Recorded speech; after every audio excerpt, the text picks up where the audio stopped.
வணக்கம் and welcome to xltechtamil. நம்ம இன்னைக்கு வீடியோல என்ன பார்க்க போறோம் அப்படினு பாத்தீங்கன்னா வந்து எக்ஸல்ல ரெக்கார்ட் மேக்ரோ எப்படி பயன்படுத்துறது அப்படினு தான் நம்ம டீடைலா பார்த்து தெரிஞ்சுக்க போறோம். சோ வாங்க வீடியோக்குள்ள போலாம்.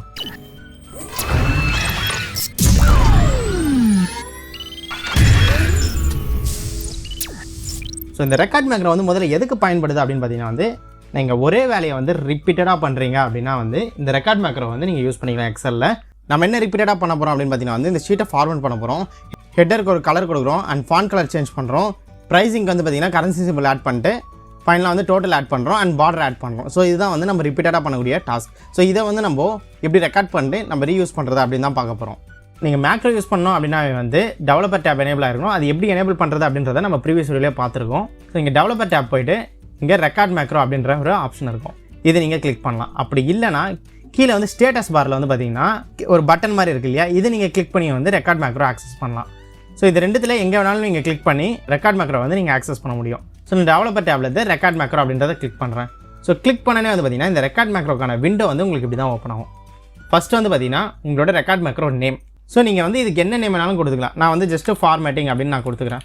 இந்த மேக்ரோ நேம் கொடுக்க சொல்ல வந்து நீங்கள் ஒரே ஒரு விஷயம் ஞாபகம் வச்சுக்கணும். நீங்கள் நடுவில் வந்து ஸ்பேஸ் கொடுக்கக்கூடாது.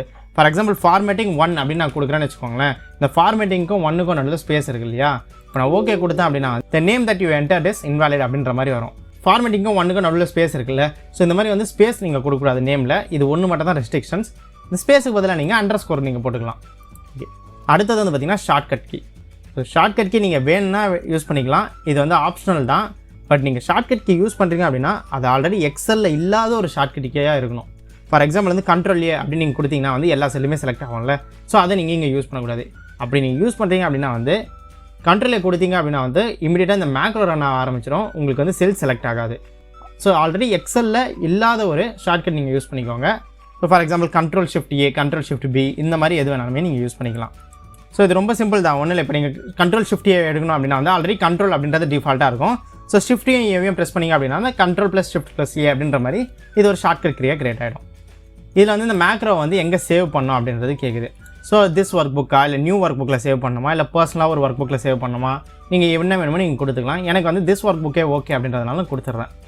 நீங்கள் வந்து இங்கே டிஸ்கிரிப்ஷன் ஏதாவது கொடுக்கணும் அப்படின்னா வந்து நீங்கள் கொடுத்துக்கலாம். ஸோ நான் வந்து பார்த்தீங்கன்னா சேல்ஸ் டேட்டா ஃபார்மேட்டிங் மேக்ரோ அப்படின்ற மாதிரி நான் கொடுத்துக்கிறேன். டிஸ்கிரிப்ஷன் நீங்கள் என்ன வேணாலுமே கொடுத்துக்கலாம், உங்களோட ஓன் சாய்ஸ் தான். ஆக்சுவலாக இதில் வந்து பார்த்தீங்கன்னா எதுவுமே வந்து மேண்டட்டரி கிடையாது, எல்லாமே வந்து ஆப்ஷனல் தான். மேக்ரோ நேம் கூட வந்து பார்த்தீங்கன்னா டிஃபால்ட்டாக மேக்ரோ 1, மேக்ரோ 2, மேக்ரோ 3ன்னு நீங்கள் ரெக்கார்ட் மேக்ரோ கிளிக் பண்ண சொல்ல ஆட்டோமேட்டிக்காக நேம் கிரியேட் ஆகிருக்கும். உங்களுக்கு அந்த நேம் வேண்டாம், நீங்கள் சேஞ்சஸ் பண்ணணும்னா நீங்கள் தாராளமாக சேஞ்சஸ் பண்ணிக்கலாம். இல்லை அந்த நேமே ஓகேனாலும் நீங்கள் அப்படியே விட்டுடலாம். ஸோ எனக்கு தேவையான சில சேஞ்சஸ் நான் இங்கே பண்ணியிருக்கேன். எனக்கு இது ஓகே அப்படின்றதுனால நான் இங்கே ஓகே கிளிக் பண்ணிடுறேன். ஸோ ஓகே கிளிக் பண்ண உடனே வந்து உங்களோட ரெக்கார்ட் மேக்ரோ ஸ்டார்ட் ஆகிடும். நீங்கள் வந்து இப்போது ரெகுலராக என்ன ஆக்டிவிட்டிஸ் பண்ணுவீங்களோ நீங்கள் அதை பண்ண ஆரம்பிக்கலாம். நான் ஃபஸ்ட்டு வந்து இந்த டேட்டாவை செலக்ட் பண்ணுவேன். செலக்ட் பண்ணிவிட்டு ஹோம் டேப் போய்ட்டு பார்டர்ஸ் ஆட் பண்ணிக்கிறேன் அண்ட் சென்டர் பண்ணிக்கிறேன். சென்டர் பண்ணிட்டு இந்த ஹெட்டிங்கை வந்து பார்த்திங்கன்னா நான் ஒரு டிஃப்ரெண்ட் கலரில் கொடுக்குறேன். ஃபார் எக்ஸாம்பிள் நான் இந்த ப்ளூ ஷேட் கொடுத்துக்கிறேன் அண்ட் ஒயிட் ஃபாண்ட் மாற்றிக்கிறேன். இதை போல்ட் பண்ணிக்கிறேன், சென்டர் பண்ணிக்கிறேன். ஓகேங்களா, இது வந்து எனக்கு ஆட்டோ ஃபிட் பண்ணணும் அப்படின்றதுனால நான் இங்கே செலக்ட் பண்ணிட்டு ஆட்டோ ஃபிட் கொடுத்துட்றேன். ஸோ இப்போ எனக்கு டேட்டா எல்லாமே ஆட்டோ ஃபிட் ஆகிடுச்சு. அதுக்கப்புறம் வந்து பார்த்திங்கன்னா நான் இங்கே ப்ரைஸையும் டோட்டல் சேல்ஸையும் வந்து கரன்சி சிம்பிள் போட்டுக்கிறேன், அதாவது டாலர் சிம்பிள் ஆட் பண்ணிக்கிறேன். ஃபைனலாக வந்து பார்த்திங்கன்னா இதோட டோட்டலை வந்து சம் பண்ணிடுறேன். சம் பண்ணிவிட்டு ஸோ எனக்கு இதில் வந்து பார்த்திங்கன்னா இந்த நான் பார்டர் ஆட் பண்ணிக்கிறேன். Top and double bottom border அப்படின்னு இருக்கு இல்லையா, அதை நான் ஆட் பண்ணிக்கிறேன். ஸோ இந்த மாதிரி எனக்கு டேட்டா அவுட்புட் வரணும். ஸோ இதுதான் வந்து நான் டெய்லி பண்ணக்கூடிய டாஸ்க்கு. டெய்லி வந்து நான் இதை ரிப்பீட்டடாக பண்ணியிருக்கேன். ஸோ இப்போ என்னோடய ஆக்ஷன் முடிஞ்சிருச்சு. நான் இப்போ வந்து பார்த்திங்கன்னா ஸ்டாப் மேக்ரோ கொடுத்துடலாம். நீங்கள் ஸ்டாப் மேக்ரோ வந்து பார்த்திங்கன்னா இங்கே ஸ்டேட்டஸ் பாரில் கொடுத்தாலும் ஓகே, அப்படி இல்லைனா டெவலப்பரில் போய்ட்டு ஸ்டாப் ரெக்கார்டிங் அப்படின்றத கொடுத்தாலுமே வந்து ஓகே தான். இப்போ நம்மக்கிட்ட இதே செட் ஆஃப் டேட்டா வந்து ஷீட் 2ல் இருக்குது. நான் இங்கே வந்து மேக்ரோ யூஸ் பண்ணி ரன் பண்ண போகிறேன். நம்ம ஆல்ரெடி வந்து இந்த ரெக்கார்ட் மேக்ரோவுக்கு ஷார்ட்கட் அசைன் பண்ணியிருக்கோம், கண்ட்ரோல் ஷிஃப்ட் ஏ அப்படின்றத. நான் இப்போ கண்ட்ரோல் ஷிஃப்ட் ஏ அப்படின்றத ப்ரெஸ் பண்ணுறேன். இமீடியட்டாக பாருங்கள் நமக்கு அந்த ஃபார்மேட்டிங் எல்லாமே வந்து இங்கே அப்ளை ஆகிடுச்சு. ஸோ இது ரன் ஆகிறதுக்கு வந்து பார்த்திங்கன்னா நமக்கு ஒரு 2 செகண்ட்ஸ் கூட ஆகலை. ஃபார் எக்ஸாம்பிள் வந்து நீங்கள் ஷார்ட்கட் கொடுக்கல, இப்போ இது நீங்கள் எப்படி ரன் பண்ணுறது? அப்போ வந்து பார்த்திங்கன்னா Alt F8 அப்படின்றத கொடுத்தீங்க அப்படின்னா வந்து நீங்கள் இந்த ஒர்க் புக்கில் போட்டிருக்க மேக்ரோ எல்லாமே வந்து இங்கே லிஸ்ட் அவுட் ஆகும். இதில் வந்து நீங்கள் ரன் அப்படின்றத கிளிக் பண்ணி ரன் பண்ணலாம். ஸோ இப்படியும் நீங்கள் ரன் பண்ணலாம். அப்படி இல்லைனா வந்து இங்கே மேக்ரோ அப்படின்னு இருக்கு இல்லையா, இது நீங்கள் டேரெக்டாக கிளிக் பண்ணிங்கன்னா எல்லா மேக்ரோவுமே லிஸ்ட் அவுட் ஆகும். இதுலேருந்து நீங்கள் ரன் கிளிக் பண்ணிங்க அப்படின்னா வந்து இது ரன் ஆகிடும். ஸோ இந்த மாதிரி நீங்கள் ரிப்பீட்டடாக பண்ணக்கூடிய டாஸ்க்கு வந்து நீங்கள் ரெக்கார்ட் மேக்ரோ பயன்படுத்திக்கலாம். பட் இதில் ஒரு சில டிஸ்அட்வான்டேஜ் இருக்குது. அது என்னென்ன அப்படின்றத நான் சொல்லிடுறேன். ஃபஸ்ட்டு டிஸ்அட்வான்டேஜ் என்ன அப்படின்னு பார்த்தீங்கன்னா வந்து இதோட ரேஞ்சஸ் வந்து மாறக்கூடாது. நம்ம வந்து பார்த்தீங்கன்னா ரெக்கார்ட் மேக்ரோ பண்ண சொல்ல நம்ம ஒரு ரேஞ்ச் பண்ணியிருப்போம். இப்போ நான் வந்து ஒரு ரோ ஆட் பண்ணியிருக்கேன். இப்போ நான் இதுக்கு மேக்ரோ ரன் பண்ணுற பாருங்க. ஆல்ட் F8 ப்ரெஸ் பண்ணி ரன் கொடுத்துட்றேன்.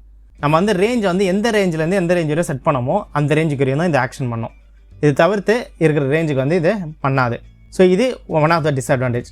அண்ட் இன்னொன்று வந்து பார்த்திங்கன்னா நீங்கள் ரெக்கார்ட் மேக்ரோ யூஸ் பண்ணுறீங்க அப்படின்னா வந்து நீங்கள் எக்காரணத்தை கொண்டு வந்து ஒரு எக்ஸல் இன்னொரு எக்ஸலுக்கோ, அதாவது இந்த எக்ஸல் வந்து இந்த ரெக்கார்ட் மேக்ரோக்கு தேவைப்படாத ஒரு எக்ஸலாக இருக்கலாம். ஸோ அந்த மாதிரி வந்து ஆல் டேப் கொடுத்து நேவிகேட் ஆகிறது இதெல்லாம் நீங்கள் பண்ணாதீங்க. ஏன்னா அந்த ஆல் டேபையுமே வந்து உங்கள் ரெக்கார்ட் மேக்ரோ ரெக்கார்ட் பண்ணணும். அதனால் வந்து நீங்கள் ரெகுலர் டாஸ்க் பண்ணுறதுல உங்களுக்கு எரர் வரதுக்கான பாசிபிலிட்டிஸ் இருக்குது. ஸோ இந்த மாதிரி ஒரு சில டிஸ்அட்வான்டேஜ் இருக்குது ரெக்கார்ட் மேக்ரோவில். பட் நீங்கள் வந்து ரிப்பீட்டட் டாஸ்க் இருக்குது, உங்களோட ரேஞ்ச் வந்து ஃபிக்ஸ்டாக இருக்குது அப்படின்னா நீங்கள் தாராளமாக ரெக்கார்ட் மேக்ரோ பயன்படுத்தி உங்களோட ஆக்டிவிட்டிஸை முடிச்சிக்கலாம். அண்ட் இதுக்கான கோடிங் நீங்கள் வியூ பண்ணோம் அப்படின்னு நினச்சிங்கன்னா இங்கே விஷுவல் பேசிக் அப்படின்னு இருக்கு இல்லையா, இது நீங்கள் கிளிக் பண்ணுங்கள். கிளிக் பண்ணிட்டு மாடியூல் போங்க. மாடியூலில் வந்து பார்த்திங்கன்னா உங்களோட கோடிங் வந்து அப்படியே இருக்கும். ஃபுல் கோடிங்குமே வந்து இது ரெக்கார்ட் பண்ண கோடிங் எல்லாமே வந்து இங்கே உங்களுக்கு இருக்கும்.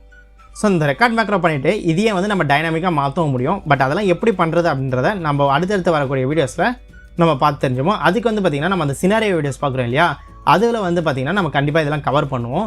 ஸோ நம்மக்கிட்ட வந்து பார்த்திங்கன்னா அரௌண்ட் 90+ சினாரியோஸ் இருக்குது. ஸோ இந்த 90+ சினாரியோஸை வந்து நம்ம கண்டிப்பாக தெரிஞ்சுக்கணும். இது நம்ம தெரிஞ்சுக்கணும் அப்படின்னா வந்து நம்ம ஈஸியாக வந்து ஒரு ஆட்டோமேஷன் டெம்ப்ளேட் நம்மளால் க்ரியேட் பண்ண முடியும். இந்த வீடியோ வந்து உங்களுக்கு ஹெல்ப்ஃபுல்லாக இருந்ததா இல்லையா அப்படின்றத கீழே கமெண்ட்டில் தெரிவிங்க. நீங்கள் இந்த ரெக்கார்ட் மேக்ரோ பயன்படுத்துவீங்களா இல்லை ஆல்ரெடி பயன்படுத்தியிருக்கீங்களா அப்படின்றதையும் கீழே கமெண்ட் பாக்ஸில் சொல்லுங்கள். மீண்டும் அடுத்த ஒரு வீடியோட உங்களை வந்து சந்திக்கிறேன். Until then, bye from Aravind.